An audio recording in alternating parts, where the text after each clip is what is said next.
আল্লাহ তাআলার একজন খাস বন্ধু হযরতে ইউসুফ তাফতাজানী রাহমাতুল্লাহ আলাইহি।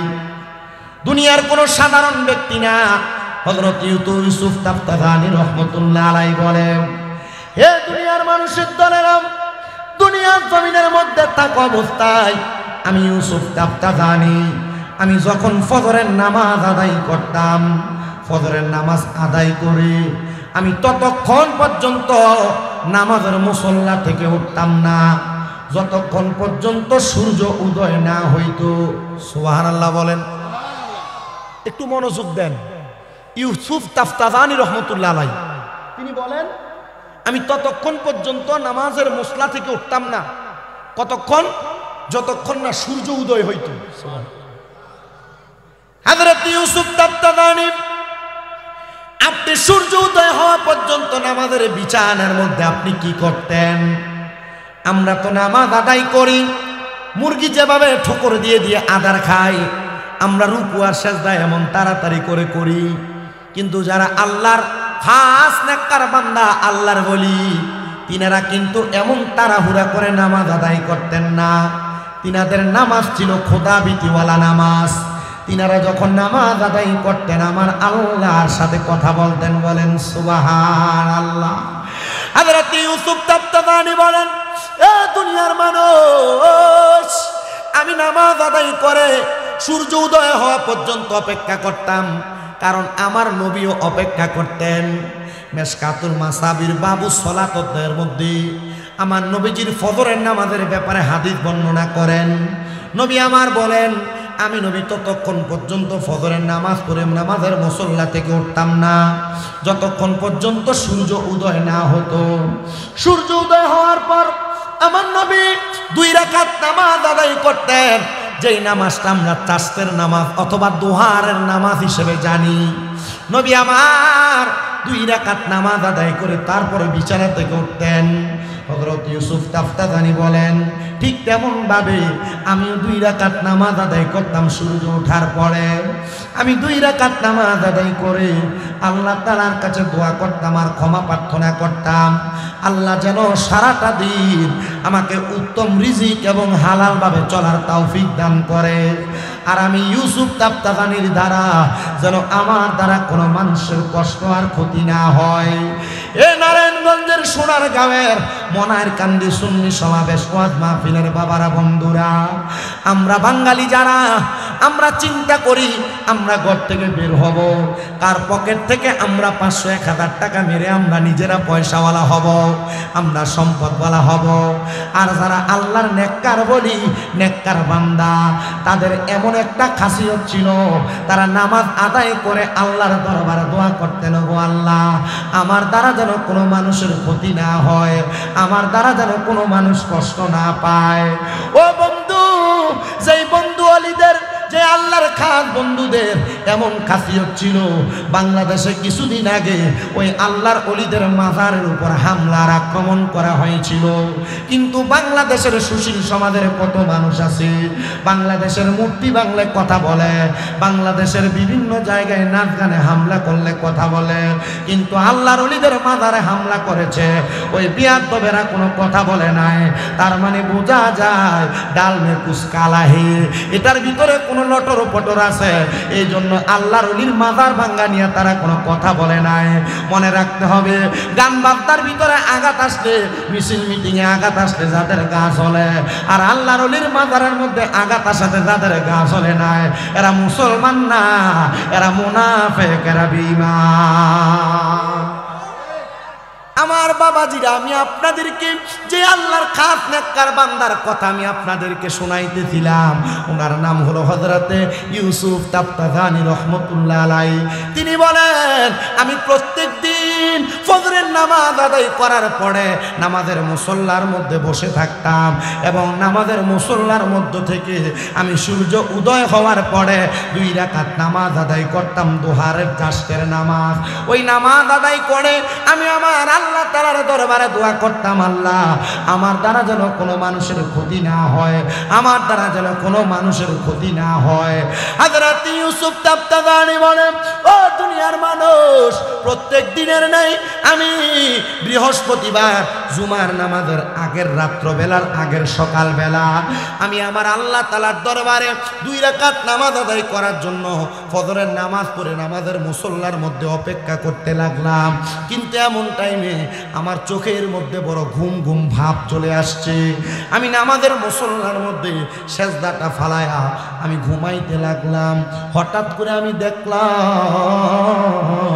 আমার চোখের সামনে আল্লাহর একজন বান্দাকে দেখা যায়, যার নাভি থেকে মাথা পর্যন্ত বড় সুন্দর জামা কাপড় পোশাকওয়ালা, কিন্তু তার নাভি থেকে পায়ের পাতা পর্যন্ত আগুন ধাউ ধাউ করে জ্বলতেছে। আমি অবাক হয়ে গেলাম, কেমন একটা ব্যক্তি যার শরীরের অর্ধেক অংশ ভালো দেখা যায় আর অর্ধেক অংশ আগুন ধাউ ধাউ করে জ্বলতেছে। আমি তারা প্রশ্ন করলাম, এ আল্লাহর বান্দা, তুমি কেমন মানুষ গো? তোমার নাভি থেকে মাথার তালু পর্যন্ত বড় সুন্দর বড় ভালো দেখা যায়, কিন্তু তোমার নাভি থেকে পায়ের তালু পর্যন্ত কেন জ্বলতেছে আর আগুন ধাউ ধাউ করতেছে? হযরত ইউসুফ দাপ্তাদানি বলে, ও দুনিয়ার মানুষ, আমি যখন তার প্রশ্ন করলাম সে আমার উত্তর দেয়, এই ইউসুফ দাপ্তাদানি, এটার অন্য কোনো কারণ না, এটার কারণ হলো আমার একটা মেয়ে, যেই মেয়েটা জাহান্নামী মেয়ে, যেই মেয়েটা বেপরদা চলেছে, যেই মেয়েটার কারণে আমার অর্ধেক শরীর আগুনে জ্বলতেছে। ইউসুফ দাপ্তাদানি বলে, ও ভাই, তুমি বলো না তোমার বাড়ি কোন জায়গায়?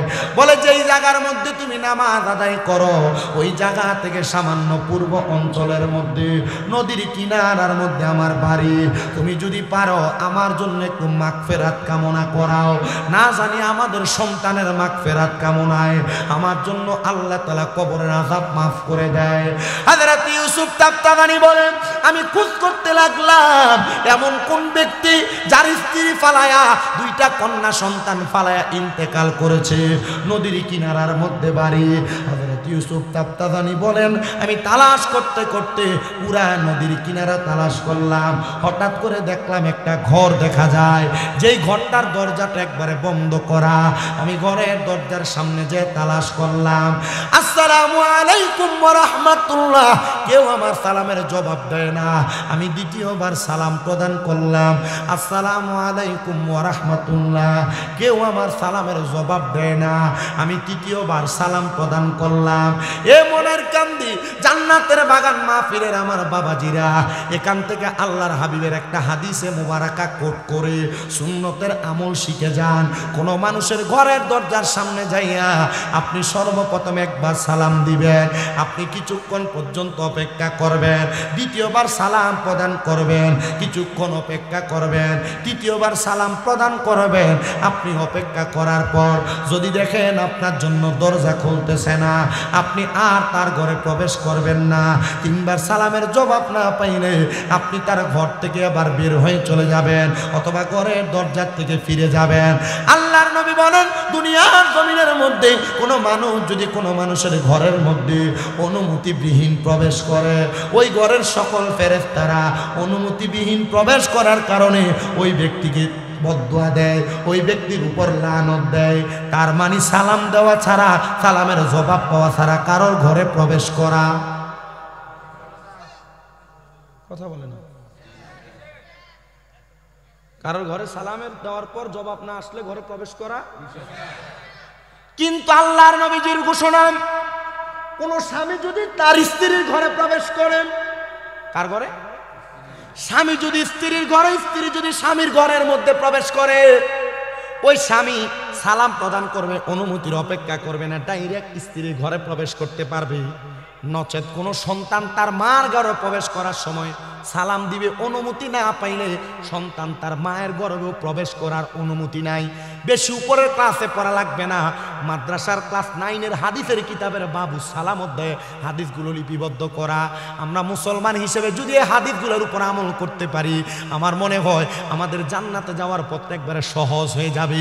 আল্লাহ আমাদেরকে জান্নাতে যাওয়ার পথটা সহজ করে দেন, পরে না আমিন। মহান আল্লাহ তাআলার দরবারে লাখো কোটি শুকরিয়া আদায় করে উচ্চ কণ্ঠে মোহাব্বতের আওয়াজে আমরা পড়ি আলহামদুলিল্লাহ। উপস্থিত হাজিরিন, এই জান্নাতের বাগান মাহফিল আমরা সবাই খুশি, কারণ এই জান্নাতের বাগান মাহফিলের উসিলায় আল্লাহ তাআলা এই এলাকার কবরবাসীর কবরের আযাবকে মাফ করে দিবেন। সুবহানাল্লাহ পড়েন। কিন্তু যারা বাড়ি ঘরে দোকানপাটে এখনো পর্যন্ত সময় ব্যয় করছে, তারা হয়তো চিন্তা করছে আমরা আমাদের দুনিয়ার ব্যতিব্যস্ততা শেষ করে আস্তে ধীরে আমরা মাহফিলে চলে যাব। তবে মনে রাখতে হবে এই মাহফিল প্রতিদিন না।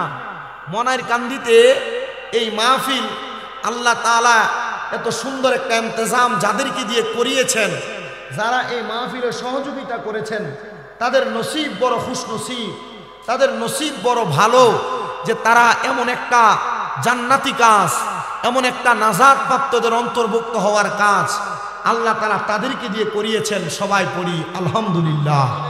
উপস্থিত হাজিরিন, আমাদেরকে মনে রাখতে হবে এই জান্নাতের বাগান মাহফিল যারা করিয়েছেন তাদের মা বাবা বড় ভালো, মা বাবা বড় সৌভাগ্যবান, তাদের মা বাবা বড় ধন্য মা বাবা, তাদের মা বাবা বড় দামি মা বাবা। কারণ কি?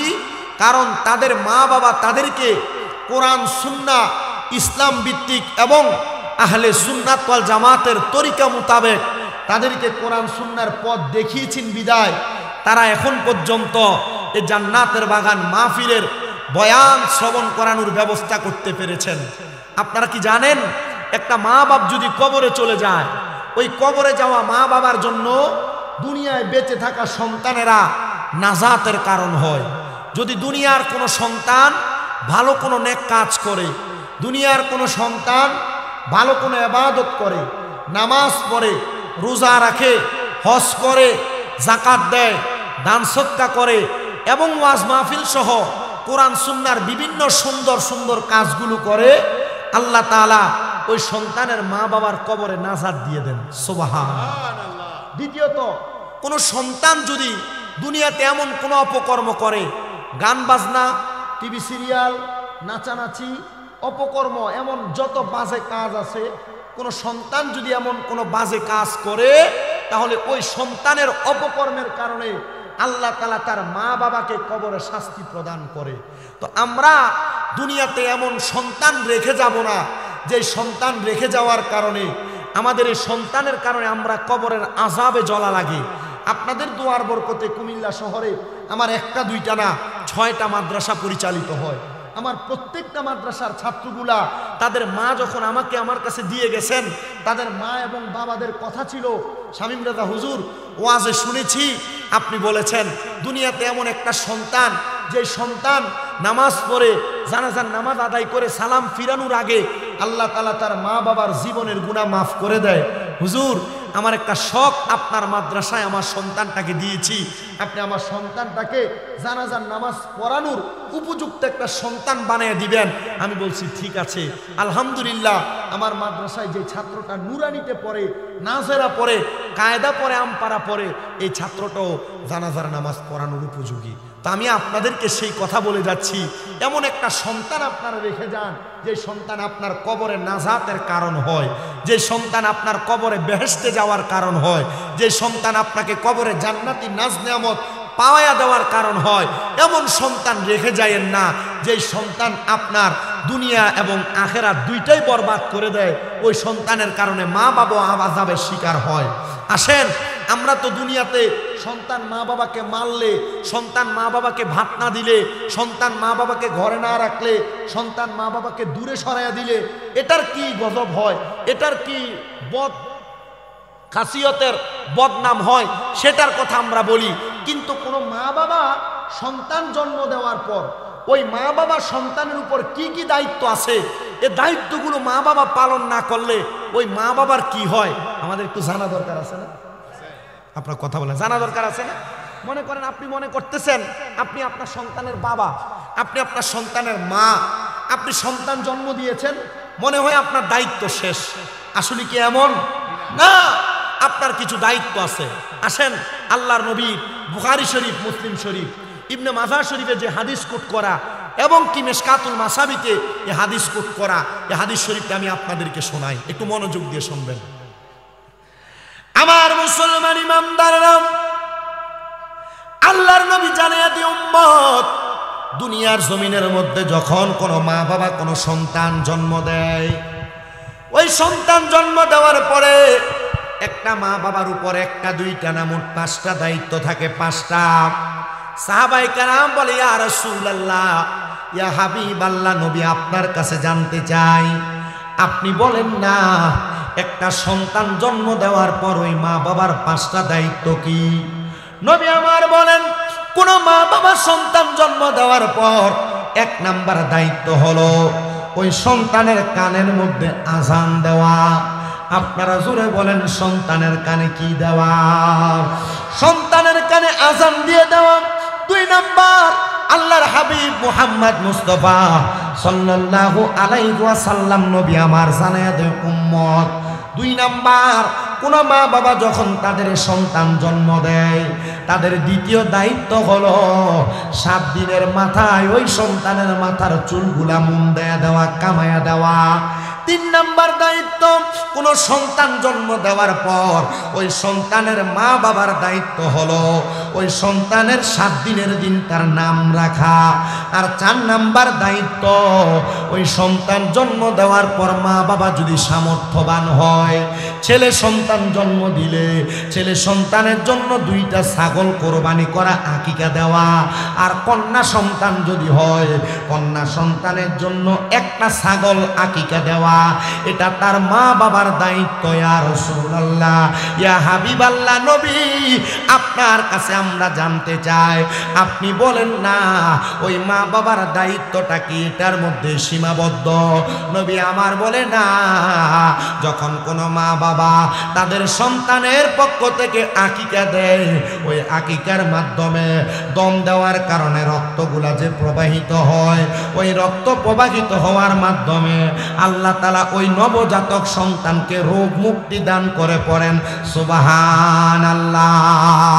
এ আমার মনের কান্দির বাবা, আপনাদের সবার কাছে আমি একটা করজোরে আবদার জানাই, আপনাদের যাদের সন্তান জন্মগ্রহণ করেছে, আপনারা যারা এখনো পর্যন্ত সন্তানের আকিকা দেন নাই, আমি বলবো আপনারা মা বাবার দায়িত্ব হিসেবে আপনারা আপনাদের সন্তানের আকিকা প্রদান করে দিবেন। দেখবেন ছোট বাচ্চা জন্ম নিয়েছে, 2 দিন 5 দিন 7 দিন 1 মাস যায় নাই, প্রতি সপ্তাহে সপ্তাহে ডাক্তারের কাছে নিয়ে যায়। প্রতি সপ্তাহে ডাক্তার না দেখাইলে সন্তান মনে হয় অসুস্থ, মারা যাবে। ও বাবা, কোন মুসলমান যদি তাদের সন্তানের আকিকা আদায় করে, তাহলে ওই সন্তান রোগ থেকে হেফাজতে থাকে। তাহলে আমরা মা বাবা হিসেবে আমাদের দায়িত্ব, আমরা যেন আমাদের সন্তান জন্ম নেওয়ার পর ছেলে হলে 2টা ছাগল আর মেয়ে হলে 1টা ছাগল আমরা আকিকা প্রদান করি। ইয়া রাসূলুল্লাহ, ইয়া হাবিবাল্লাহ, নবীজি আপনার কাছে জানতে চাই, আপনি বলেন না আর কোন দায়িত্ব আছে?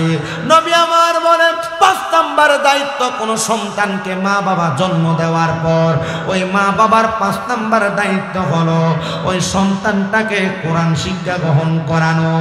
এ বাবা, এই কোরআন এত দামি, এই কোরআন এত মর্যাদাওয়ালা, যদি কোনো মা বাবা তাদের সন্তানকে কোরআন না শিখায়, যদি কোনো মা বাবা তাদের সন্তানকে কোরআন শিক্ষা না দেয়, আল্লাহর নবীর তিরমিজি শরীফের হাদিসে মুবারাকা পড়ে দেখলাম, নবী আমার বলে, উম্মত ওই সন্তানটা কাল ময়দানে মাশরে যাওয়ার পর ফুলসিরাতের পুলটা যেমন একবারে চিকন হবে, ওই সন্তানের বাবাকে ফুলসিরাতের এই পার আর ওই পারের মধ্যে লম্বা করে শোয়া দেওয়া হবে।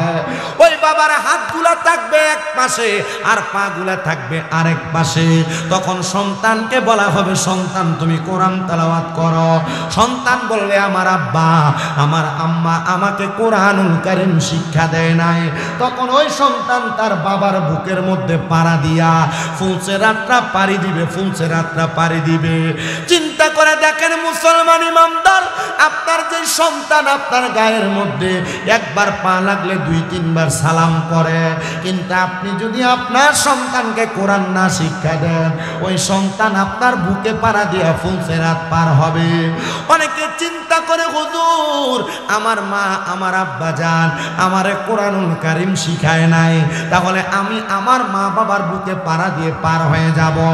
না না না, কোনো মানুষ উপযুক্ত বয়সের হওয়ার সাথে সাথে ওই মানুষ যদি কোরআনুল কারীম শিক্ষা গ্রহণ না করে, তাহলে ওই ব্যক্তিকে কোরআনুল কারীম না শিক্ষা গ্রহণ করার জন্য আল্লাহর দরবারে জবাবদিহিতা করা লাগবে। এ যুবক ভাই, এ মুরব্বী বাবা, এ পর্দার অন্তরালের মা বোনেরা, দুনিয়ার গান বাজনা মোবাইলের হেডফোন কানে লাগে কত সুন্দর শ্রবণ করেন, দুনিয়ার যত রকমের কাজকর্ম আছে আপনি সব কাজ করতেছেন, কিন্তু আল্লাহ তাআলার কোরআনুল কারীম আপনি সুন্দর করে পড়তেছেন না, মুখস্থ করতেছেন না। মনে রাখতে হবে এটার কারণে আল্লাহর কাছে জবাবদিহিতা করা লাগবে।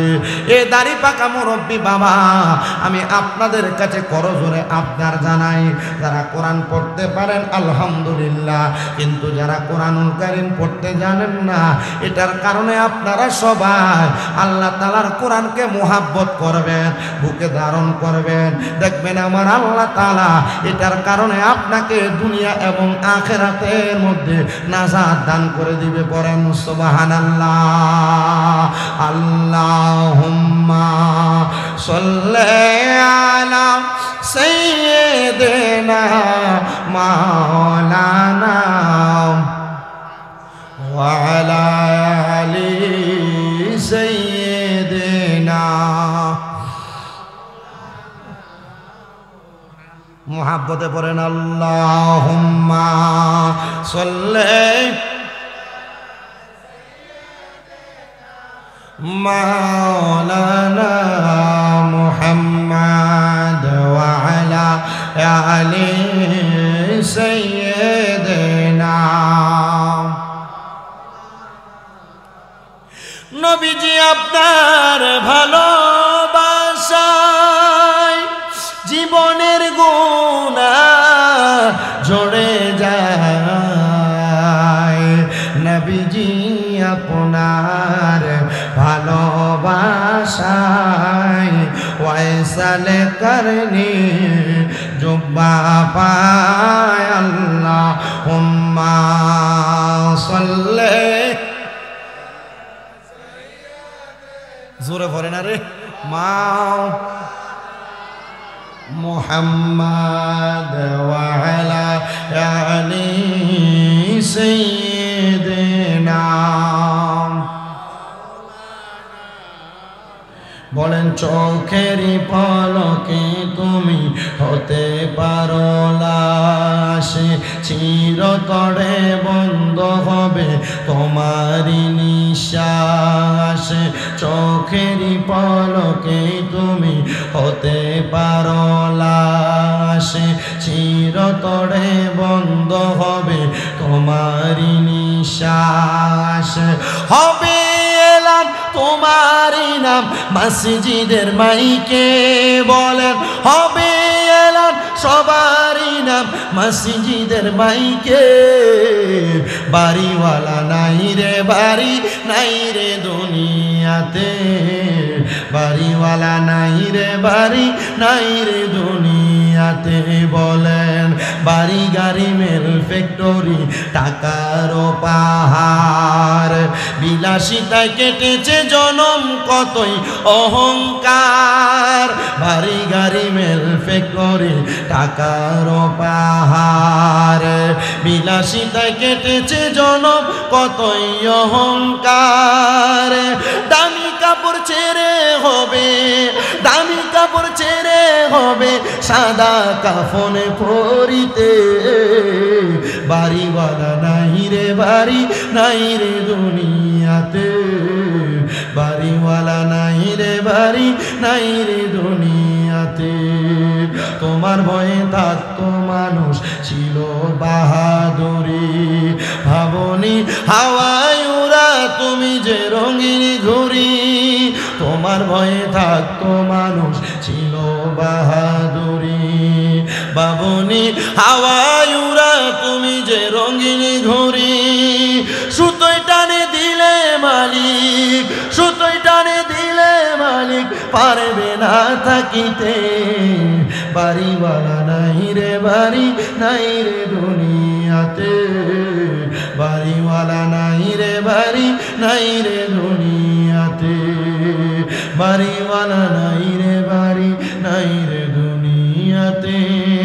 বাড়িওয়ালা নাই রে বাড়ি নাই রে দুনিয়াতে, চোখেরই পলকে তুমি হতে পারো লাশ, চিরতরে বন্ধ হবে তোমারই নিঃশ্বাস, হবে এলান তোমারই নাম মসজিদের মাইকে, বাড়িওয়ালা নাই রে বাড়ি নাই রে দুনিয়াতে। আমার সোনার গা মনের কান্দির বাবারা, আপনারা বলেন মরণ কথা নাকি সত্য না মিথ্যা? আমরা সবাই একদিন মরতে হবে, এই বিশ্বাস কার কার আছে? ডান হাত তুলে আমার আল্লাহকে দেখায়, আর জবানটা খুলে একটা তাকবীর হবে, নারে তাকবীর। আওয়াজটা একটু আসতে হয়েছে, সন্দেহ আছে আপনাদের? সন্দেহ আছে মরার ব্যাপারে? তো মোহাব্বতের তাকবীর হবে, নারে তাকবীর, নারে রিসালাত। পবিত্র ঈদে মিলাদুন নবী, মনের কান্দি গাউসুল আজম জামে মসজিদ, হযরতুল আল্লামা পীর মুফতি গিয়াসউদ্দিন আত-তাহেরি সাহেবের আগমন। সবাই জোরে পড়ি মারহাবা। প্রধান আকর্ষণ চলে আসছেন, আমার ওয়াজ শেষ, হুজুর স্টেজে চলে আসবেন। তবে আপনাদের কাছে আমার আবদার, আপনারা বলেন এই কোরআন হাদিস শিক্ষা গ্রহণ করলে যদি নাজাত পাওয়া যায়, আমরা সবাই এই কোরআন শিখার দরকার আছে না নাই? মা বাবা সন্তানকে নেক সন্তান বানায় কবরে গেলে মা বাবা যদি নাজাত পায়, আমরা নিজেরা নাজাত পাওয়ার জন্য আমাদের ছেলে মেয়েকে কোরআন শিখানোর দরকার আছে না নাই? আমি আপনাদেরকে ছোট্ট একটা বাণী শুনে দেই, কারগুজারির জন্য এবং নিজের জীবনে শিক্ষা গ্রহণ করার জন্য আপনারা বাণীটা মনে রাখবেন।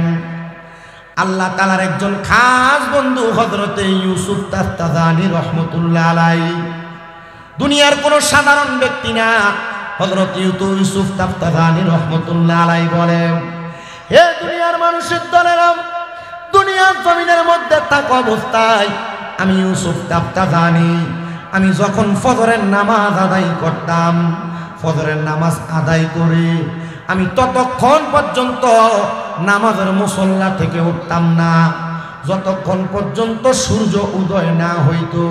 সুবহানাল্লাহ বলেন, একটু মনোযোগ দেন। ইউসুফ তাফতাজানী রহমতুল্লাহ আলাইহি তিনি বলেন, আমি ততক্ষণ পর্যন্ত নামাজের মুসল্লা থেকে উঠতাম না, কতক্ষণ? যতক্ষণ না সূর্য উদয় হইতো। হযরত ইউসুফ তাফতাজানী, আপনি সূর্য উদয় হওয়া পর্যন্ত নামাজের বিছানার মধ্যে আপনি কি করতেন? আমরা তো নামাজ আদায় করি, মুরগি যেভাবে ঠোকর দিয়ে দিয়ে আদার খাই, আমরা রুকু আর সিজদা এমন তাড়াতাড়ি করে করি, কিন্তু যারা আল্লাহর খাস নেককার বান্দা, আল্লাহর ওলি, তিনারা কিন্তু এমন তাড়াহুড়া করে নামাজ আদায় করতেন না। তিনাদের নামাজ ছিল খোদা ভীতিওয়ালা নামাজ। তিনারা যখন নামাজ আদায় করতেন আমার আল্লাহর সাথে কথা বলতেন। বলেন সুবহানাল্লাহ। হযরত ইউসুফ তাফতাজানী বলেন, এ দুনিয়ার মানুষ, আমি নামাজ আদায় করে সূর্য উদয় হওয়া পর্যন্ত অপেক্ষা করতাম, কারণ আমার নবীও অপেক্ষা করতেন। মেশকাতুল মাসাবির বাবু সলাতের মধ্যে আমার নবীজির ফজরের নামাজের ব্যাপারে হাদিস বর্ণনা করেন। নবী আমার বলেন, আমি নবী ততক্ষণ পর্যন্ত ফজরের নামাজ পড়ে নামাজের মুসল্লা থেকে উঠতাম না যতক্ষণ পর্যন্ত সূর্য উদয় না হতো। সূর্য উদয় হওয়ার পর আমার নবী 2 রাকাত নামাজ আদায় করতেন, যেই নামাজটা আমরা চাষের নামাজ অথবা দোহারের নামাজ হিসেবে জানি। নবী আমার 2 রাকাত নামাজ আদায় করে তারপরে বিছানা থেকে উঠতেন। হযরত ইউসুফ তাফতাজানী বলেন, ঠিক তেমন ভাবে আমি 2 রাকাত নামাজ আদায় করতাম সূর্য ওঠার পরে। আমি 2 রাকাত নামাজ আদায় করে আল্লাহ তাআলার কাছে দোয়া করতাম আর ক্ষমা প্রার্থনা করতাম, আল্লাহ যেন সারাটা দিন আমাকে উত্তম রিজিক এবং হালাল ভাবে চলার তৌফিক দান করে। আর আমি ইউসুফ তাফতাজানীর দ্বারা যেন আমার দ্বারা কোনো মানুষের কষ্ট আর ক্ষতি না হয়। এ নারায়ণগঞ্জের সোনারগাঁওয়ের মনার কান্দি সুন্নি সমাবেশ ওয়াজ মাহফিলের বাবারা, বন্ধুরা, আমরা বাঙালি যারা আমরা চিন্তা করি আমরা ঘর থেকে বের হব, কার পকেট থেকে আমরা 500-1000 টাকা মেরে আমরা নিজেরা পয়সাওয়ালা হব, আমরা সম্পদওয়ালা হব। আর যারা আল্লাহর নেককার বলি, নেককার বান্দা, তাদের এমন একটা খাসিয়ত ছিল, তারা নামাজ আদায় করে আল্লাহর দরবারে দোয়া করতেন, গো আল্লাহ আমার দ্বারা যেন কোনো মানুষের ক্ষতি না হয়, আমার দ্বারা যেন কোনো মানুষ কষ্ট না পায়। ও বন্ধু, যেই বন্ধু অলিদের, যে আল্লাহর খাস বন্ধুদের এমন খাসিয়ত ছিল, বাংলাদেশে কিছুদিন আগে ওই আল্লাহর অলিদের মাজারের উপর হামলার আক্রমণ করা হয়েছিল। কিন্তু বাংলাদেশের সুশীল সমাজের কত মানুষ আছে, বাংলাদেশের মূর্তি বাংলায় কথা বলে, বাংলাদেশের বিভিন্ন জায়গায় নাচ গানে হামলা করলে কথা বলে, কিন্তু আল্লাহর অলিদের মাজারে হামলা করেছে, ওই বিয়াদবেরা কোনো কথা বলে নাই। তার মানে বোঝা যায় ডাল মে কুছ কালা হে, এটার ভিতরে কোনো লটর পটর আছে। এই জন্য আল্লাহর অলির মাজার ভাঙ্গা নিয়ে তারা কোনো কথা বলে নাই। মনে রাখতে হবে, গান বাজনার ভিতরে আঘাত আসলে, মিছিল মিটিং এ আঘাত আসলে যাদের গা চলে, আর আল্লাহর অলির মাজারের মধ্যে আঘাত আসাতে যাদের গা চলে নাই, এরা মুসলমান না, এরা মুনাফিক, এরা বেঈমান। আমার বাবাজিরা, আমি আপনাদেরকে যে আল্লাহর খাস নেককার বান্দার কথা আমি আপনাদেরকে শোনাইতেছিলাম, ওনার নাম হলো হযরতে ইউসুফ তাফতাজানী রহমতুল্লাহ আলাইহি। তিনি বলেন, আমি প্রত্যেক দিন ফজরের নামাজ আদায় করার পরে নামাজের মুসল্লার মধ্যে বসে থাকতাম, এবং নামাজের মুসল্লার মধ্য থেকে আমি সূর্য উদয় হওয়ার পরে 2 রাকাত নামাজ আদায় করতাম, দুহারের চাষের নামাজ। ওই নামাজ আদায় করে আমি আমার আল্লাহ তাআলার দরবারে দোয়া করতাম, আল্লাহ আমার দ্বারা যেন কোনো মানুষের ক্ষতি না হয়, আমার দ্বারা যেন কোনো মানুষের ক্ষতি না হয়। হযরত ইউসুফ তাফতাজানী বলেন, ও দুনিয়ার মানুষ, প্রত্যেক দিনের নেই আমি বৃহস্পতিবার জুমার নামাজের আগের রাত্রবেলার আগের সকালবেলা আমি আমার আল্লাহ তাআলার দরবারে 2 রাকাত নামাজ আদায় করার জন্য ফজরের নামাজ পড়ে নামাজের মুসল্লার মধ্যে অপেক্ষা করতে লাগলাম। কিন্তু এমন টাইমে আমার চোখের মধ্যে বড় ঘুম ঘুম ভাব চলে আসছে। আমি নামাজের মুসল্লার মধ্যে সেজদাটা ফালায়া আমি ঘুমাইতে লাগলাম। হঠাৎ করে আমি দেখলাম আমার চোখের সামনে আল্লাহর একজন বান্দাকে দেখা যায়, যার নাভি থেকে মাথা পর্যন্ত বড় সুন্দর জামা কাপড় পোশাকওয়ালা, কিন্তু তার নাভি থেকে পায়ের পাতা পর্যন্ত আগুন ধাউ ধাউ করে জ্বলতেছে। আমি অবাক হয়ে গেলাম, কেমন একটা ব্যক্তি যার শরীরের অর্ধেক অংশ ভালো দেখা যায় আর অর্ধেক অংশ আগুন ধাউ ধাউ করে জ্বলতেছে। আমি তারা প্রশ্ন করলাম, এ আল্লাহর বান্দা, তুমি কেমন মানুষ গো? তোমার নাভি থেকে মাথার তালু পর্যন্ত বড় সুন্দর, বড় ভালো দেখা যায়, কিন্তু তোমার নাভি থেকে পায়ের তালু পর্যন্ত কেন জ্বলতেছে আর আগুন ধাউ ধাউ করতেছে? হযরত ইউসুফ তাফতাজানী বলে, ও দুনিয়ার মানুষ, আমি যখন তার প্রশ্ন করলাম, সে আমার উত্তর দেয়, এই ইউসুফ তাফতাজানী, এটার অন্য কোনো কারণ না, এটার কারণ হলো আমার একটা মেয়ে, যেই মেয়েটা জাহান্নামী মেয়ে, যেই মেয়েটা বেপরদা চলেছে, যেই মেয়েটার কারণে আমার অর্ধেক শরীর আগুনে জ্বলতেছে। ইউসুফ তাফতাজানী বলে, ও ভাই, তুমি বলো না তোমার বাড়ি কোন জায়গায়? বলে, যেই জায়গার মধ্যে তুমি নামাজ আদায় করো ওই জায়গা থেকে সামান্য পূর্ব অঞ্চলের মধ্যে নদীর কিনারার মধ্যে আমার বাড়ি। তুমি যদি পারো আমার জন্য একটু মাগফিরাত কামনা করাও, না জানি আমাদের সন্তানের মাগফিরাত কামনায় আমার জন্য আল্লাহ তাআলা কবরের আযাব মাফ করে দেয়। হযরত ইউসুফ তাফতাজানী বলেন, আমি খোঁজ করতে লাগলাম এমন কোন ব্যক্তি যার স্ত্রী ফালায়া 2টা কন্যা সন্তান ফালায়া ইন্তেকাল করেছে, নদীর কিনারার মধ্যে বাড়ি।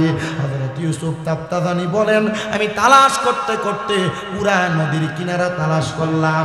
হঠাৎ করে দেখলাম দেখলাম একটা ঘর দেখা যায়, যেই ঘরটার দরজাটা একবারে বন্ধ করা। আমি ঘরের দরজার সামনে যে তালাশ করলাম, আসসালামু আলাইকুম ওয়া রাহমাতুল্লাহ, কেউ আমার সালামের জবাব দেয় না। আমি দ্বিতীয়বার সালাম প্রদান করলাম, আসসালামু আলাইকুম ওয়া রাহমাতুল্লাহ, কেউ আমার সালামের জবাব দেয় না। আমি তৃতীয়বার সালাম প্রদান করলাম। এ মনের কান্দি জান্নাতের বাগান মাহফিলের আমার বাবাজিরা, এখান থেকে আল্লাহর হাবিবের একটা হাদিসে মুবারাকা কোট করে সুন্নতের আমল শিখে যান। কোনো মানুষের ঘরের দরজার সামনে যাইয়া আপনি সর্বপ্রথম একবার সালাম দিবেন, আপনি কিছুক্ষণ পর্যন্ত অপেক্ষা করবেন, দ্বিতীয়বার সালাম প্রদান করবেন, কিছুক্ষণ অপেক্ষা করবেন, তৃতীয়বার সালাম প্রদান করবেন। আপনি অপেক্ষা করার পর যদি দেখেন আপনার জন্য দরজা খুলতেছে না, আপনি আর তার ঘরে প্রবেশ করবেন না। তিনবার সালামের জবাব না পাইলে আপনি তার ঘর থেকে আবার বের হয়ে চলে যাবেন, অথবা ঘরের দরজার থেকে ফিরে যাবেন। আল্লাহর নবী বলেন, দুনিয়ার জমিনের মধ্যে কোনো মানুষ যদি কোনো মানুষের ঘরের মধ্যে অনুমতিবিহীন প্রবেশ করে, ওই ঘরের সকল ফেরেশতারা অনুমতিবিহীন প্রবেশ করার কারণে ওই ব্যক্তিকে বদদুয়া দেয়, ওই ব্যক্তির উপর লানত দেয়। তার মানে সালাম দেওয়া ছাড়া, সালামের জবাব পাওয়া ছাড়া কারোর ঘরে প্রবেশ করা, কথা বলে না, কারোর ঘরে সালামের দেওয়ার পর জবাব না আসলে ঘরে প্রবেশ করা। কিন্তু আল্লাহর নবীজির ঘোষণা, কোন স্বামী যদি তার স্ত্রীর ঘরে প্রবেশ করেন, কার ঘরে? স্বামী যদি স্ত্রীর ঘরে, স্ত্রী যদি স্বামীর ঘরের মধ্যে প্রবেশ করে, ওই স্বামী সালাম প্রদান করবে, অনুমতির অপেক্ষা করবে না, ডাইরেক্ট স্ত্রীর ঘরে প্রবেশ করতে পারবে। নচেত কোনো সন্তান তার মার ঘরে প্রবেশ করার সময় সালাম দিবে, অনুমতি না পাইলে সন্তান তার মায়ের ঘরেও প্রবেশ করার অনুমতি নাই। বেশি উপরের ক্লাসে পড়া লাগবে না, মাদ্রাসার ক্লাস 9-এর হাদিসের কিতাবের বাবু সালাম অধ্যায়ে হাদিসগুলো লিপিবদ্ধ করা। আমরা মুসলমান হিসেবে যদি এই হাদিসগুলোর উপর আমল করতে পারি, আমার মনে হয় আমাদের জান্নাতে যাওয়ার পথটা একবারে সহজ হয়ে যাবে। আল্লাহ আমাদেরকে জান্নাতে যাওয়ার পথটা সহজ করে দেন, পরে না আমিন। তাহলে কারোর ঘরে যাওয়ার সময় অনুমতির দরকার আছে না? আপনারা আসতে বলছেন, অনুমতির দরকার আছে না? আমি জানি আপনারা তাহির হুজুরের জন্য অপেক্ষা করছেন, আপনারা আমার ওয়াজ কতটুকু শুনবেন আমি জানি না, তো যতটুকু বলছি অতটুকু শোনেন মনোযোগ লাগায়। আমি এতটুকু বিশ্বাস রাখি, আমার এই কথাগুলোর উপর আপনি আমল করলে, আর এখনকার ওয়াজে মানুষ হেদায়েত হয় না। কথা কি বুঝতে পারতেছেন আপনারা? বলে হুজুর কেন হেদায়েত হয় না? ওয়াজ মাহফিলগুলো এখন একটা ধরেন যে কালচার, একটা সিস্টেম, রুসুমে পরিণত হয়েছে। যদি ওয়াজ মাহফিলগুলো না হইতো, এলাকাতে গান বাজনা হইতো, এই জন্য ওয়াজ মাহফিলগুলো হচ্ছে। হেদায়েত যদি হইতেন, তাহলে আপনাদের মসজিদের ইমাম সাহেবের নাম কিনা? ইসমাইল সিদ্দিকী সাহেব। এই মনাইরকান্দি এলাকায় যত মসজিদ আছে, মসজিদে 52 সপ্তাহে ইমাম সাহেবরা যে ওয়াজ করে, এই ওয়াজ হেদায়েত হইয়া আপনারা এক একজন আল্লাহর ওলি হয়ে যেতেন। কিন্তু ওলি নাই, সব ওলির নামে বলি হয়ে গেছে। কথা বলে না? এই হেদায়েত যদি হইতেন, মসজিদের ইমামের ওয়াজে হেদায়েত হইতেন। কুমিল্লা থেকে আর ব্রাহ্মণবাড়িয়া থেকে 2 হুজুর আইনা ওয়াজ করানোর দরকার ছিল না। তবে হ্যাঁ, এই ওয়াজ মাহফিলের মাধ্যমে মানুষকে হেদায়েতের পথ দেখানো হয়। কোনো মানুষ গুনার কাজ ত্যাগ করতে বাধ্য হয়, কোনো মানুষ বাজে কাজ, গান বাজনা থেকে দূরে থাইকা ওয়াজ মাহফিলের মাধ্যমে কোরআন সুন্নাহর পথে চলার জন্য মনটা নরম হয়। আল্লাহ তাআলা এই ওয়াজ মাহফিলের উসিলায় আমাদেরকেও মাফ করেন, করেন আমিন। সবাই দুরূদ শরীফ পড়েন, আল্লাহুম্মা সাল্লি। বড় ভাই একটু সাউন্ডটা কানে আইয়া না, মনে কষ্ট নিও না, থাক থাক, দাঁড়ায় থাক, আপনারও বসতে বললেন, থাক থাক, এনে থাক, চলুন। ওই মা, আমি যখন এখানে আইসা বসছি, আমি বৈশাখ বললাম, এখানে মানুষ ছিলেন 33 জন। কতজন? আমি বড় কান্নাকাটি করে মুনাজাত করে আপনাদেরকে আনছি। মাঝখান দিয়ে দেখলাম মাহফিল কমিটির কয়েকজন যারা দাঁড়ায় আছে, এদেরকে বসতে বলাতে এরা গুরগুরানি দিয়ে দৌড় মারছে। আমার মাহফিলের সিস্টেম, আমি কাউকে বসতেও বলি না, দাঁড়াইতে বলি না। মাহফিল কমিটির কাউকে বসতে বলবেন না আপনারা। ওনারা যদি দাঁড়ায় ওয়াজ শুনে কমফোর্টেবল হয়, ওনারা দাঁড়ায় এই ওয়াজ শুনে। কি বলেন আপনারা? আমি আমার এলাকাতে মাহফিল হয় আপনাদের দোয়া, তা আমি আমার এলাকার মাহফিলে আমি 2-1 বললাম, তোরা বস না কেন? বলতেছে কাকা প্যান্টটা একটু টাইট তো, এটা পইরা বসতে পারি না। আমি বললাম তোরা মাহফিলে বসতে পারস না টাইট প্যান্ট পরা, তোরা বৈশা ফসরাবো করস না? কাকা আপনি আমাদেরকে খারার ভিতরে একটা সালাম দিয়ে শরম দিয়ে দিলেন। আমি বললাম তুই এটা শরম বুঝতে পারছস, তাই ওয়াজে বসাটা বুঝিস নাই। পরে আমার কথাটা শুনে মাথাটা নিচা করে দেয়, ওয়াজে বসছে। আমার বিষয় হলো দাঁড়াইতে যায় তো পারে, বসার মতো ব্যবস্থা আছে, পঙ্গু তো আল্লাহ বানায় দেয় না। যাদেরকে আল্লাহ সামর্থ্য দিয়েছে তারা বসবে, যারা বসবে না ওনারা দাঁড়িয়ে ওয়াজ শুনুক, ওয়াজটা শুনুক কোনো রকম। কি বলেন আপনারা? ওয়াজটা শোনার দরকার আছে না? তবে আব্বাজি ওয়াজ শুনতেছেন, ওয়াজ কামে লাগাইয়েন।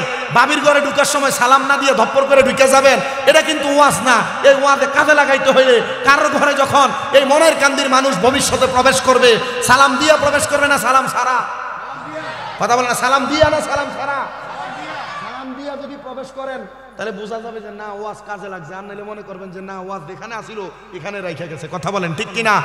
কিন্তু আরেকটা অসুবিধা আছে, ঘরে যদি আজকে যে সালাম দেন, মহিলা মানুষদের একটু টেট না, টিকটক আর শর্ট ভিডিও দেখে এখন মাথাটা একটু চালাক হয়ে গেছে, এরা খুব বুদ্ধিমান হয়েছে। আজকে যদি সালাম দেন আসসালামু আলাইকুম রহমতুল্লাহ, কইব কোন দিক দিয়ে সান উঠছে, এতদিন তো দেন না, আজকে কেমনে দিলে? কথা বলে না কেন? এমন ভাবে টিটকারি করা কবিরা গুনাহ, এমন ভাবে টিটকারি করা কি গুনাহ? আমাদের এলাকার কিছু মানুষ দেখবেন আছে এলাকায়, যদি হঠাৎ করে কেউ টুপি লাগে ঘর থেকে বাইর হয়, হঠাৎ করে টুপি আর পাঞ্জাবি লাগে মসজিদে, কি আজকে কার ঘরে খানা? এমন টিটকারি করা আছে না? এমন অনেক, এমন মস্কারি করে এমন অনেক আছে না? এমন ভাবে মস্কারি করা কবিরা গুনাহ। কি গুনাহ? বেশি উপরে ক্লাসের হাদিস পড়তেছি না হুজুর, মেসকাতুল মাসাবিতে এই হাদিসগুলো আছে, আলিম ক্লাসে হাদিসগুলো আমাদেরকে আমাদের উস্তাদরা পড়াইছেন, মারহাবা পড়েন। কয়েকদিন আগে যখন আমাদেরকে বুখারীর দরস দেয় আমাদের কুমিল্লা আলিয়া মাদ্রাসায় ফেকার 2য় বর্ষের ক্লাসে, তখন আমাদেরকে বলছে বাবা এই হাদিসগুলো যা পড়ে আসছেন আপনাদের কাছে আবেদন থাকবে, আপনারা যতদিন বাইচা থাকবেন ফার্স্ট টু লাস্ট শেষ পর্যন্ত সবগুলো হাদিস মিনিমাম প্রতি মাসে একবার করে পড়বেন। কি মারহাবা পড়লেন না? কেন বলছেন? তার মানে হাদিসগুলো যদি আমরা রিভার্স করি, তার মানে রিঅ্যাপ্লাই করে করে পড়ি, তার মানে এগুলো আমাদের ব্রেনে থাকবে, আমি মানুষকে বলতে পারবো। আল্লাহ কবুল করেন, পড়ে না আমিন। আমি আপনাদেরকে যে কথা বলতেছিলাম, হযরত ইউসুফ তাবতাদানি ঘরের দরজার মধ্যে একবার সালাম দিলেন, কিন্তু তার সালামের জবাব পেলেন না। দ্বিতীয়বার সালাম দিলেন, তার সালামের জবাব পেলেন না। তৃতীয়বার সালাম প্রদান করলেন, তার সালামের জবাব পেলেন না। হঠাৎ করে দেখতে পাইলেন ঘরের দরজার মধ্যে কে একটা জানি মেয়ে উগ্রভাবে ঘরের দরজাটা খুলে ভাত খাওয়ার পর যে পানিগুলা থাকে, ভাত খাওয়ার পর আমাদের হাত ধোয়া যে পানি থাকে, এটা আপনারা কি পানি বলেন? আইডা পানি। কুমিল্লার ভাষার সাথে মোটামুটি মিল আছে। ভাত খাওয়ার পর যে আইডা পানি আছে, ওই আইডা পানি একটা বোলের মধ্যে করে হযরত ইউসুফ তাবতাদানি বলে ওই মেয়েটা আমার শরীরের মধ্যে এভাবে ফিক্কা মারছেন, এভাবে মেলা মারছেন। আমি চিন্তা করলাম কে সেই মেয়ে? আমি 3বার সালাম দিলাম, সালাম দেওয়ার পর জবাব দেওয়া ওয়াজিব। ঘরের মধ্যে থেকে জবাব তো দেয় নাই, ডাইরেক্ট আমার গায়ের মধ্যে পানি ফিক্কা মারছেন। আমি জিজ্ঞাসা করলাম এ মেয়ে, আমি তোমাকে 3বার সালাম দিলাম, তুমি আমার সালামের জবাব দেওয়ার প্রয়োজন ছিল, তুমি আমার সালামের জবাব দাও নাই, কিন্তু তুমি আমার গায়ের মধ্যে নোংরা পানিগুলো ফেলে দিলা, কারণটা কি? মেয়েটা ডাক দিয়া বলেন আপনি কে? আপনাকে চিনি না, আমি আপনার সালামের জবাব কেন দিব? এমন টাইমে আরেকটা মেয়ে বোরকা পরা নেকাব পরা বের হয়ে আইসা বলতেছে হুজুর আল্লাহর হস্তে ক্ষমা করবেন, আমার এই বোনটা একটু উগ্র স্বভাবের, এই বোনের চরিত্রে একটু সমস্যা, আপনি রাগ করবেন না, আপনি আমাদেরকে বদদোয়া দিবেন না। হুজুর ডাক দিয়ে বলেন এ মা, আমি এখন বুঝতে পারলাম তোমার আব্বা জান কবরে কেন আযাবের শিকার। উনি স্বপ্ন দেখছেন কি? ওনার আব্বার শরীরের অর্ধেক জ্বলতেছে আর অর্ধেক ভালো, আর ঘরের দরজা আসার পর 3বার সালাম দেওয়ার পর ঘর দরজা খুলে সালামের জবাব দেওয়ার কথা, সালামের জবাব দেওয়ার কথা, কিন্তু জবাব না দিয়ে কি মারছেন? আইডা ফানি মেলা মারছেন। আল্লাহর ওলি হযরত ইউসুফ তাবতাদানি বলেন আমি এখন বুঝতে পারছি কেন তোমার বাবার কবরের মধ্যে আযাব হচ্ছে। 2টা মেয়ে বড় হতবিলম্ব হইয়া হতবাক হইয়া তাকিয়ে রইলেন। হুজুর কি বললেন? আমার আব্বা জান তো এখন মারা যান নাই, আমার আব্বা জান তো আরো অনেক আগে ইন্তেকাল করেছেন, আপনি বলতেছেন আমার আব্বাকে নাকি আপনি দেখেছেন কবরে ঝলতেছে, কারণটা কি? আপনারা বলেন আল্লাহর যারা খাস বান্দা, আল্লাহর যারা নেককার ওলি, আল্লাহর যারা বন্ধু, ওনাদের এমন অদৃশ্য খবর দেখার ক্ষমতা দিয়েছেন একজন, তিনি কি? আল্লাহর নাম নিতে কষ্ট হচ্ছে। মুহাব্বতে বলেন তিনি কে? হযরত ইউসুফ দাত্তাদানি বলে, হ্যাঁ মা, আমি দেখেছি তোমার আব্বা জান কবরে জ্বলতেছে, এটার কারণ একমাত্র তুমি। ও হুজুর, আমি কোনোদিন আমার আব্বাকে দেখি নাই। হুজুর, আমি কোনোদিন আমার আব্বা জানের সেবা যত্ন করতে পারি নাই। আমার আব্বা জান আমাকে জন্ম দেওয়ার পর আমার আব্বা জান ইন্তেকাল করেছেন। হুজুর, আমার আব্বা নাকি আমার জন্য কবরে আযাবে জ্বলতেছে, কারণ কি আপনি বলেন? বলে, মা, আমি তোমার সঙ্গে এবং তোমার বোনের সঙ্গে কথা বলতে চাই না। তোমাদের জন্মদাত্রী মা যিনি, তিনাকে ডাক দাও, আমি তিনার সঙ্গে একটু কথা বলবো। পর্দার আড়াল থেকে সালাম দিচ্ছে, আসসালামু আলাইকুম ওয়া রাহমাতুল্লাহ। হুজুর, আমি তাদের মা, তাদের ব্যবহারে আপনি কষ্ট পাবেন না। হয়তো আপনি বদদোয়া দিতেছেন, এই বদদোয়ার কারণে আল্লাহ তাআলা আমার স্বামীকে কবরে আযাব দিবে। হযরত ইউসুফ দাত্তাদানি বলে, মা শুনেন মা, আপনার দুইটা মেয়ের মধ্য থেকে যেই কোনো একটা মেয়ের অপকর্মের কারণে আল্লাহ তাআলা আপনার স্বামীকে কবরে আযাব দিতেছে গো মা। আপনি বলেন না আপনার কোন মেয়েটা এমনভাবে চলাফেরা করে যার কারণে আপনার স্বামীর কবরে আযাব? উনি বলে, হুজুর, আমার আল্লাহ তাআলা আমার গর্ভের মধ্য থেকে দুইটা সন্তান গর্ভপাত করাইছেন। এর মধ্যে আমার একটা কন্যা সন্তান কোরআনে হাফেজা, একটা মেয়ে কোরআন মুখস্থ করেছে। হুজুর, আরেকটা মেয়ে এমনভাবে চলাফেরা করে যার পর্দা পশিদার কোনো ঠিক নাই। সে কোনোদিন নামাজ পড়ে না, সে পুলগুলা ছেড়ে দিয়ে রাস্তায় রাস্তায় হাঁটে, সে পরপুরুষের সঙ্গে মুলাকাত করে, সে পরপুরুষের সঙ্গে কথা বলে। হুজুর, এই জন্য হয়তোবা আমার আল্লাহ তাআলা আমার স্বামীকে কবরে আযাব দিতেছে। ওই ব্যাপারটা মাইয়াটা ডাক দিয়া কয়, হুজুর, আপনার কাছে আমি ফরিয়াদ জানাই গো হুজুর, আমার আব্বারে আমি আমার জন্মের পরে কোনোদিন দেখি নাই। হুজুর, আমার আব্বা বুঝি আমার বেপরদা চলাফেরা করার কারণে কবরের আযাবে জ্বলতেছে।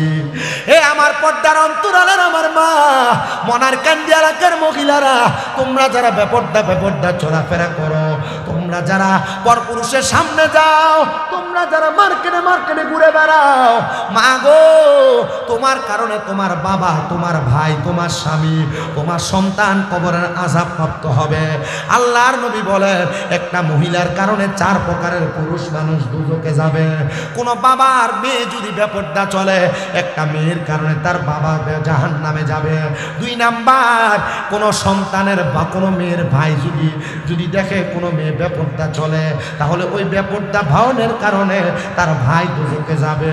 কোন স্ত্রী যদি বেপরদা চলে, তাহলে ওই স্ত্রীর কারণে তার স্বামী দুজকে যাবে। আর কোন মা যদি বেপরদা চলে, ওই মায়ের কারণে তার সন্তান দুজকে যাবে। আমি আপনাদের সবার কাছে আবদার জানাই, আপনারা আপনাদের মা, আপনাদের স্ত্রী, আপনাদের বোন, আপনাদের বউকে আপনারা একটু পর্দা করানোর চেষ্টা করবেন, নচেত আপনারা এদের কারণে নিজেরাই জাহান্নামের আগুনে জ্বলা লাগবে। এ দুনিয়ার মানুষ, এ আমার নারায়ণগঞ্জের সোনারগাঁওয়ের মনার কান্দি জান্নাতের বাগানের বাবা, ওই বেপরদা মহিলা হযরত ইউসুফ দাত্তাদানির ডাক দিয়ে বলেন, হুজুর, এমন কোন কাজ আছে নাকি যেটা করার কারণে আল্লাহ তাআলা আমার আব্বা জানরে কবরে আযাব দিবে না? হুজুর বলে, মা, তুমি এখন থেকে ওয়াদা করো আর গুনার কাজ করবা না। মাইয়াটা ডাক দিয়া কই, হুজুর, আপনি আমারে কিছু সবক দেন, যেই সবকের মাধ্যমে আমি গুনার কাজ করব না। ডাক দিয়ে বলে, মা শুনো গো, শুনো, এখন থেকে তুমি 5 ওয়াক্ত নামাজ পড়বা। 5 ওয়াক্ত নামাজ সহ পূর্বের জীবনে তুমি যত নামাজ ছেড়ে দিয়েছো তার জন্য তুমি আল্লাহ তাআলার দরবারে দোয়া করবা, ও আল্লাহ, আপনি আমার আম্মা আব্বারে মাফ করে দেন। এটা করতে পারলে আল্লাহ তোমার বাপ মারে মাফ করে দিবে। জোরে কোন সুবহানাল্লাহ। আমি আপনাদের কাছে প্রথমেই বলছিলাম, সন্তানের নেক কাজের কারণে বাবা মা কবরের মধ্যে শান্তিতে থাকে, এটা শুনছিলেন, মনে আছে আপনাদের? আর সন্তানের অপকর্মের কারণে বাবা মা কবরের ভিতরে শাস্তিপ্রাপ্ত হয়, আযাব প্রাপ্ত হয়। তা আমরা এমন কোনো কাজ করব না যে কাজের কারণে আমাদের মা বাবা কবরে আযাব প্রাপ্ত হবে, শাস্তি পাবে। আমরা এমন কাজ করব যে কাজের মাধ্যমে আমাদের মা বাবা কবরে শান্তি পাবে। দরকার আছে না? দরকার আছে না? ওই মেয়েটা বলে, হুজুর আমার যে অপকর্মের কারণে আমার বাবা কবরে জ্বলতেছে, আপনি আমারে কিছু সবক দেন, যে সবকের কারণে আমার আব্বাজান কবরে আযাব থেকে মুক্তি পাবে। হুজুর বলেন, মা তুমি এখন থেকে পর্দা করবা। কি করবা? কি করবা? 2 নাম্বার, পর্দা করার পর মা তুমি 5 ওয়াক্ত নামাজ পড়বা। কয় ওয়াক্ত?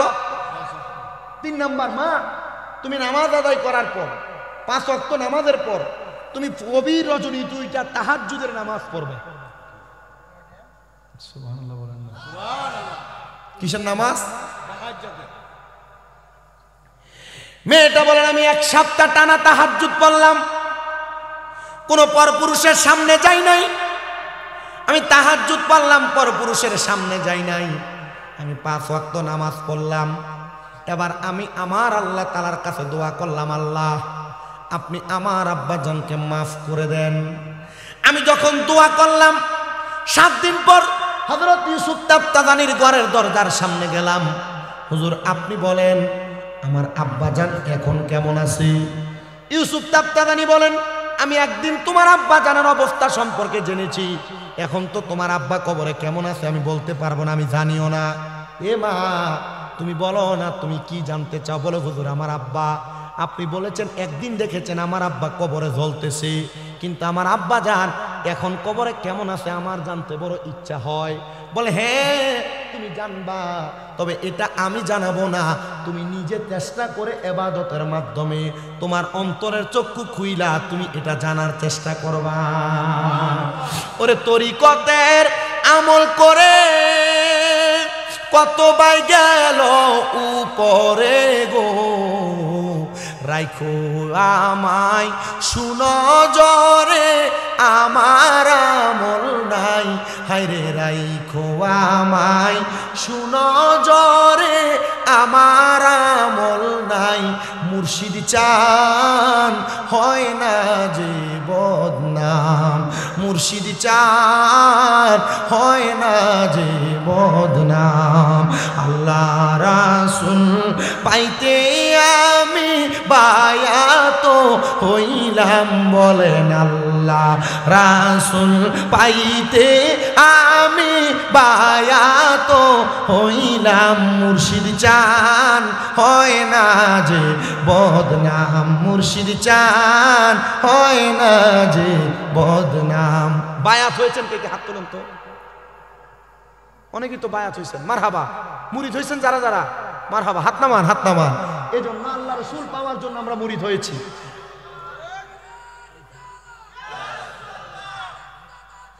জিন্দাবাদ, মারহাবা পড়েন। তরিকতের একজন পাগল এটা সক্রিয় এখন পাওয়া গেছে, মারহাবা কন্যা, আরো জোরে কন্যা মারহাবা। আল্লাহ কবুল করেন, আমাদেরকে তরিকত এবং আউলিয়া কারামের ছায়াতলে থাকার তৌফিক দান করেন, করেন আমিন। আমরা আল্লাহ এবং রসুলকে পাওয়ার জন্য ভক্কানি পীর মাশেকের হাত ধরেছি, ঠিক না? দেখো মুহাব্বতে আপনারা পড়েন, আল্লাহ রাসূল পাইতে আমরা বায়াত হইলাম, বলেন আল্লাহ রাসূল পাইতে আমরা বায়াত হইলাম। মুর্শিদ চান হয় না যে বদনাম, মুর্শিদ চান হয় না যে বদনাম। আরে তুমি যেদিন যাবে চলে আমার রাইখো সঙ্গেতে গো, তুমি যেদিন আমি যেদিন যাব চলে এই দুনিয়ার মায়া ছেড়ে গো, রাইখো আমায় সুনজরে আমার আমল নাই, হায়রে রাইখো আমায় সুনজরে আমার আমল নাই। মুর্শিদ চান হয় না যে বদনাম, মুর্শিদ চান হয় না যে বদনাম, বলেন আল্লাহ রাসূল পাইতে আমি বায়াত হইলাম, বলেন আল্লাহ রাসূল পাইতে আমরা মুরিদ মুরিদ হইলাম, মুর্শিদ চান হয় না যে বদনাম। একটা জবান বন্ধ রাখবেন না, চিৎকার মেরে বলেন ইয়া বলি আল্লাহ।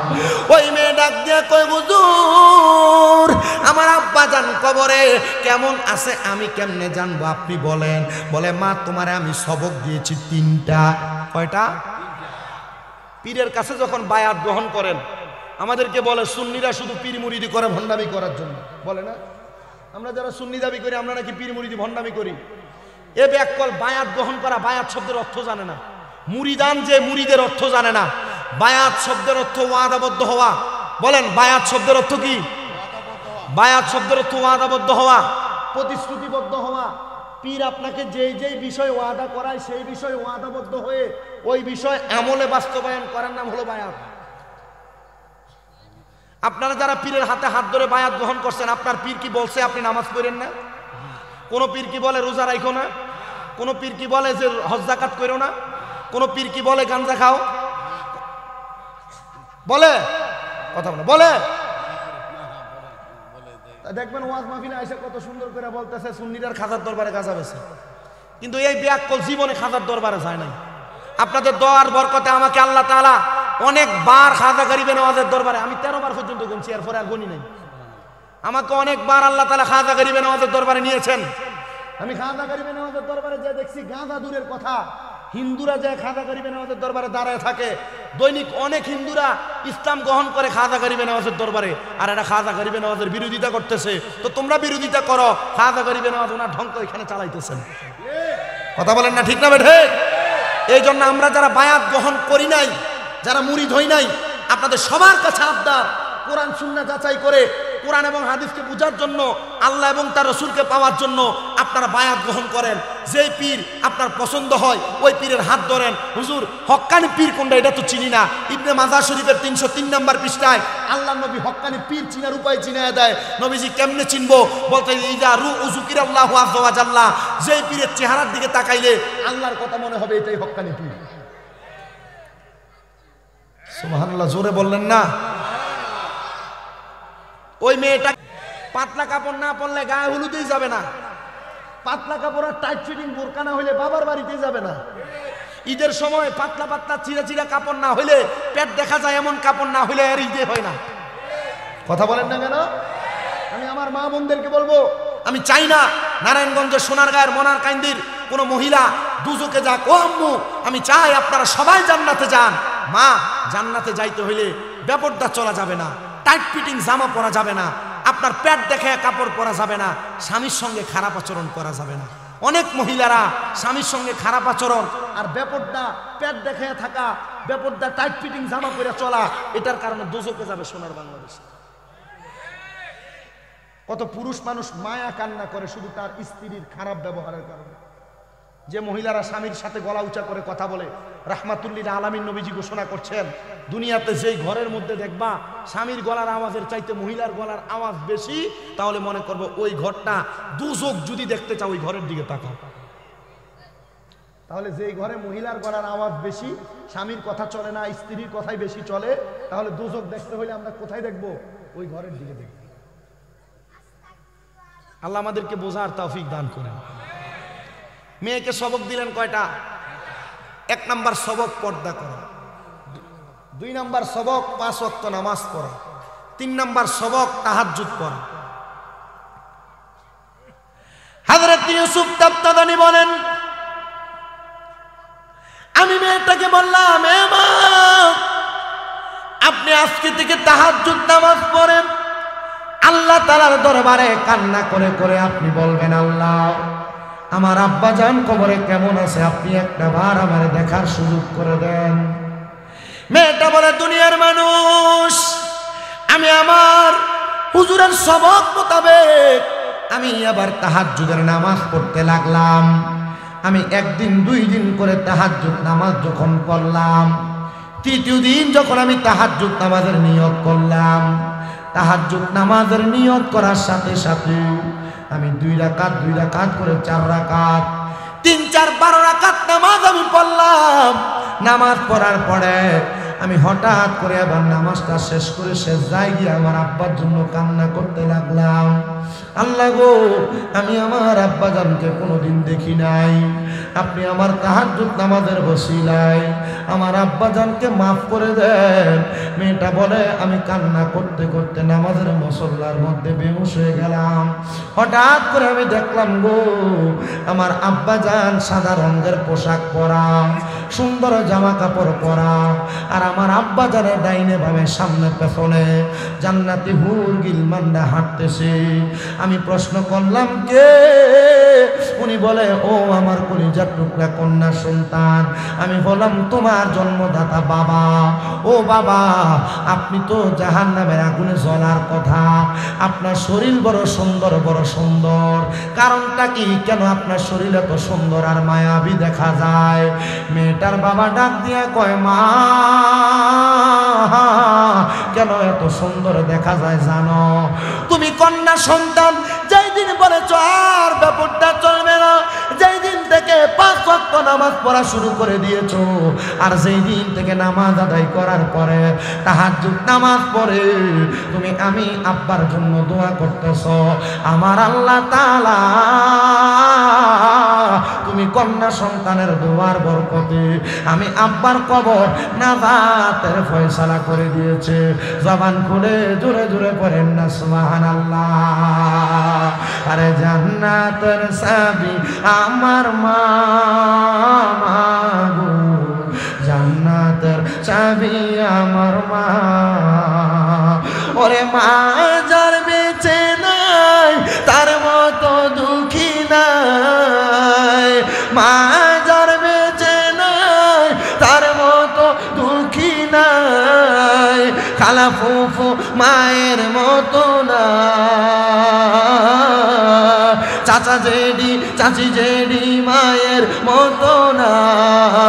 মাগো জান্নাতের চাবি আমার মা, জান্নাতের চাবি আমার মা, মাগো জান্নাতের চাবি আমার মা। ওরে মা